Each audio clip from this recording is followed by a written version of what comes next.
लोकसभा में बुधवार का सत्र पूरी तरह से चुनावी सुधारों में गूंज उठा।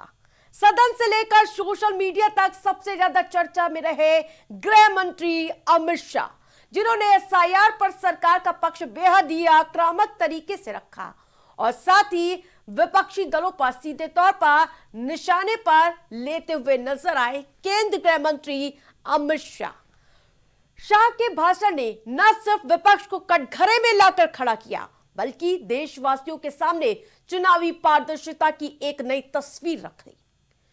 लोकसभा में बुधवार को हुए चुनाव सुधार पर ऐतिहासिक बहस का सबसे बड़ा केंद्रीय गृह मंत्री अमित शाह का दमदार भाषण।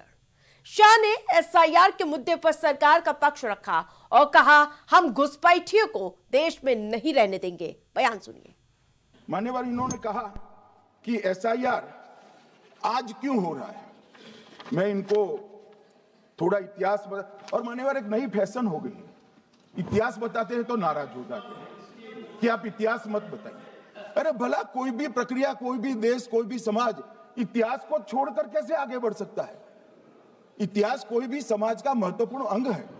मान्यवर, हमारे लोकतांत्रिक इतिहास की शुरुआत 1952 से हुई। तो सबसे पहला गहन पुनर्निरीक्षण एसआईआर कब हुआ? 1952 में। एसआईआर की क्या जरूरत है वो कहते हैं, इसलिए मैं कहता हूं। तो उस वक्त प्रधानमंत्री कौन थे? जवाहरलाल नेहरू। किस पार्टी से थे? कांग्रेस पार्टी से। दूसरा कब हुआ?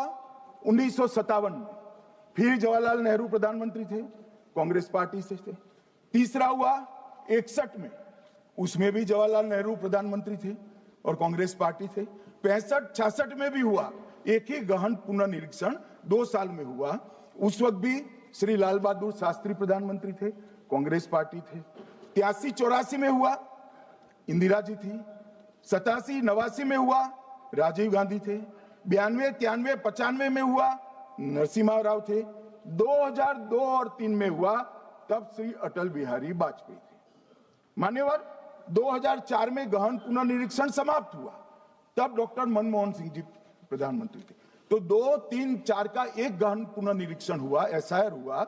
उसमें 2 साल एनडीए के प्रधानमंत्री थे, भाजपा के थे, और 1 साल डॉक्टर मनमोहन सिंह। 2004 के बाद सीधा 2025 में गहन पुनर्निरीक्षण हो रहा है और इस वक्त हम हैं।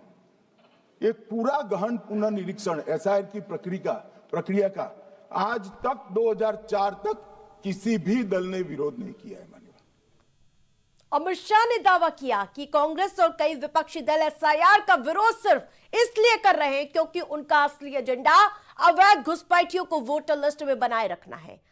अमित शाह ने चुनाव सुधारों के समर्थन में कोई ठोस तथ्य सामने रखे, कई तरह के तथ्य रखे। उन्होंने बताया कि एसआईआर लागू होने से डुप्लीकेट वोटर लिस्ट खत्म होगी, जिस प्रकार से ट्रांसपेरेंसी बढ़ेगी और एक राष्ट्र एक वोटर लिस्ट की दिशा में देश आगे बढ़ेगा। गृह मंत्री के भाषण की चर्चा सिर्फ सदन तक ही सीमित नहीं रही, सोशल मीडिया भी शाह के भाषण से गूंज उठा।